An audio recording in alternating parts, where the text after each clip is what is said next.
Sparks that I don't remember. Hold and let it shine. Fixing stars to fade away. Fixing stars to fade away. Fixing stars to fade away.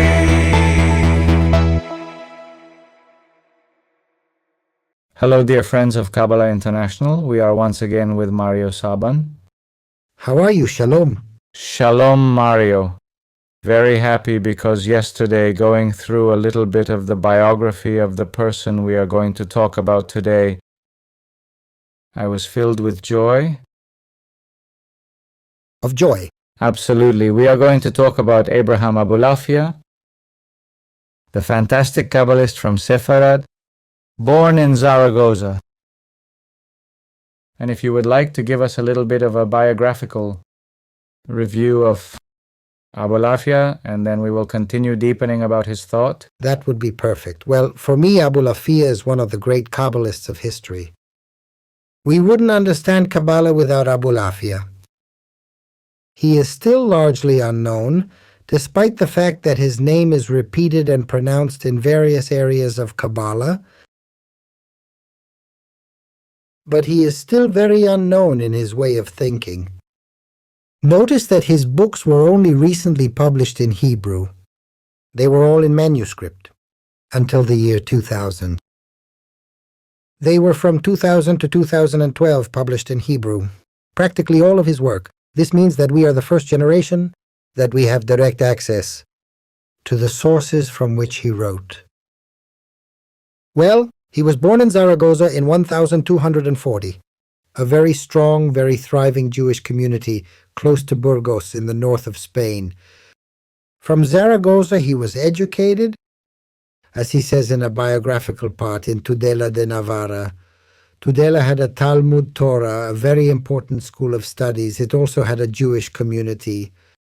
He says that during his youth he was educated by his father, that is to say, that he does not have as a consecrated teacher.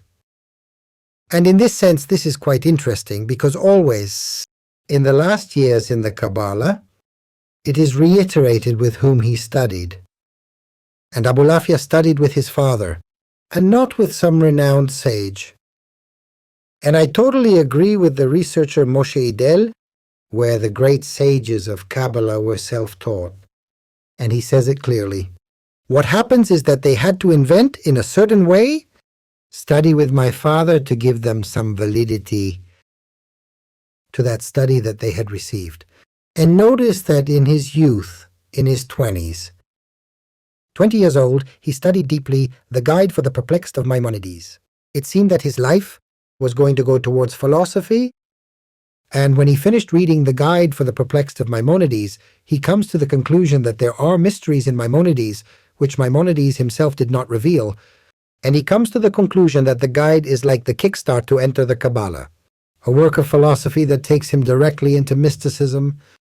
And of course the question is, how did that information, especially about gematria, because gematria was not developed by Abulafia, he was not the founder of gematria. Gematria comes from the south of Germany, from Worms, from the circle of those who are called Yazidis, the Jazdei Ashkenaz, the Hasidim, the sages of Germany, who were in Cologne, in Worms, in Mainz, in the southern part of Germany, and that's where the numerology comes from.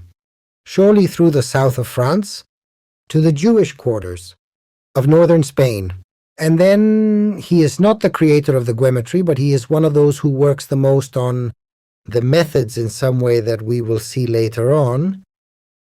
What kind of methods? But he came to Kabbalah through philosophy, and from there we could place it between the year 1262, when he is 20 or 22 years old. He already begins to study the Kabbalah deeply until in 1270, and there, with 30 years old, we see him as a teacher of Kabbalah. Teacher of Kabbalah in the Jewish quarter of Barcelona. He says there that he has 4 students, that 3 do not understand him. That one understands it very well, that is Joseph Gikatila, the one who would later write Sha'ar Ora Gates of Lights, later become a great Kabbalist, is said that Gikatilla helped in the writing of the Zohar. But Abulafia encounters a problem in Barcelona because he meets the great rabbi of Barcelona, Saban and Adret, who was also a Kabbalist of the old school, who did not believe in the prophetic Kabbalah that Abulafia brought. In fact, he did not know it. He holds to a line that is called Theosophical Kabbalah, which he inherited from Maimonides and the school of Girona, of the understanding of the creation of the universe, and he sees it as a kind of a very strange thing, that there comes a kind of Kabbalah that he understands that it is only Abulafia, and the madness of Abulafia, the prophetic Kabbalah that Abulafia brings. Ben Adret confronts Abulafia, in fact, declares him insane, directly, almost as excommunicated from the Jewish community. Then Abulafia, for many years he goes on a journey, as if trying to look for the tribes of Israel, the lost tribes, looking for a famous river Sambation, a legendary river. In the studies of the Kabbalah, and when he passes through Greece, it says that he got a woman, he got a wife. We don't know the name of the wife, it was not registered, and at the end in 1180, appears alone. Undoubtedly he could have lost the wife in the middle. She could have died because she is no longer named. And a little earlier, he returns to Barcelona again for a very short time, and then he goes to Rome, and he understands that he has to go to Rome to convince the Pope of something. Of course, here, there is a lot of speculation. In the story, it is said that he wanted to convince him to convert to Judaism. This is not clear. Others say that he wanted to teach the Kabbalah to the Pope so that he could see the truth of Hebrew mysticism, and from that teaching, the Pope to be convinced. The Pope is Nicholas III, and Nicholas III immediately says this man must be locked up. He says a lot of crazy things. I don't want to meet with him. And that's when Abulafia launches and has imprisoned the famous prediction, if they don't let me out, of jail in 3 days the Pope dies. And apparently the Pope died immediately, and with this became a man of great renown, of great prestige, because his words were fulfilled. The Franciscans took him out of prison, freed him. They tell him that if he returns to Rome, they will kill him, and he goes to the south of Italy. He spent some time in Messina, a time in Palermo, a time in various cities of Sicily. Let's remember that Sicily was part of the Kingdom of Aragon in the Middle Ages.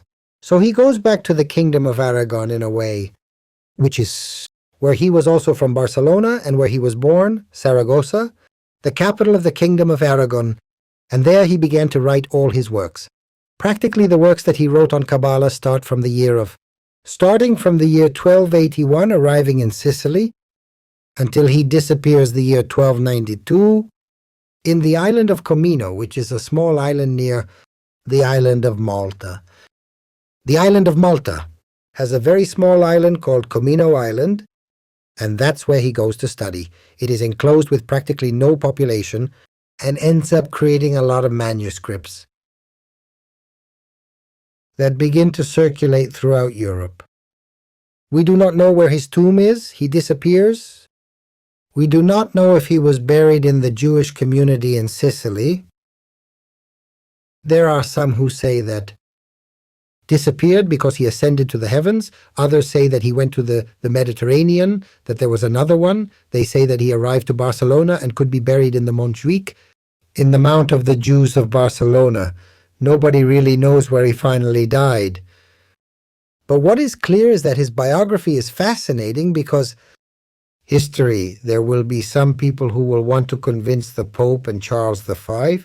There will be some messiahs who will want to convince the great authorities in the 16th century of the power of the Hebrew mysticism. But the first, the precursor, is Abulafia, who clearly sees that this spiritual content had to be recognized in a certain way in the Christian world. He was a precursor because many thinkers within Christianity, in the Renaissance, like for example Roslin Pico della Mirandola, began to investigate and study the Kabbalah in the Renaissance. So that is why I say he was a precursor, because he said perhaps It would be interesting for Christianity to be able to could also draw from Jewish mysticism. So it is not clear what he wanted to do with the Pope. In many history books say that he wanted to convert him to Judaism, which is not at all clear. It is not clear. And what is clear is that he sets himself up as a prophet and a representative of the Israeli people before the Pope. That if the Pope received him, this was undoubtedly going to be of great relevance in Jewish communities around the world, because he was coming to sort of like a Messiah. And also in some of his writings, there are some points where he calls himself a Messiah. Yes, be careful. He was not only a Kabbalist, a prophet, but in one point, he says, well, you should know that it is possible that my characteristics, as he implies, They agree with him. he had a messianic attitude. And he relies, and he says, and it is possible that I may come to have the Messiah's influence, because I was born in the year 5000 in the Hebrew calendar, and I inaugurated an epoch. 1240 coincides with the 5000th year of the Hebrew calendar. So he says, I inaugurated the 6th millennium. There is a bit of a messianic question going around. That is why the rabbis also kept it aside for many centuries. But inside the Kabbalah, he was always very well recognized. I have the feeling that Abulafia was isolated from society, an outsider. But regardless of these features of self-proclamation as a Messiah, what is unquestionable is the level of depth of his thinking, isn't it? These levels of depth of his thinking that also generate this rejection. Yes, it is clear that there is a problem here, that he is not understood in his depth. It is so deep that one can get lost.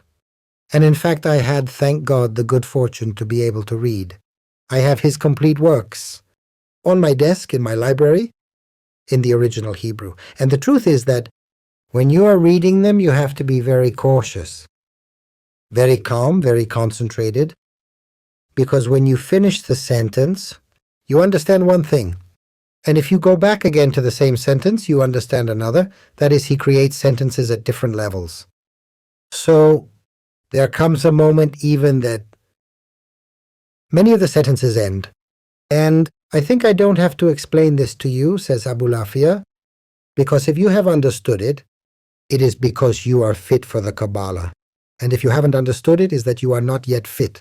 So, of course, if you are not understanding the sentence, he says there is a logic within the sentence. What happens is that sometimes the logic is incredible because it works. With numerology in all the sentences, there is numerology behind in a spectacular way.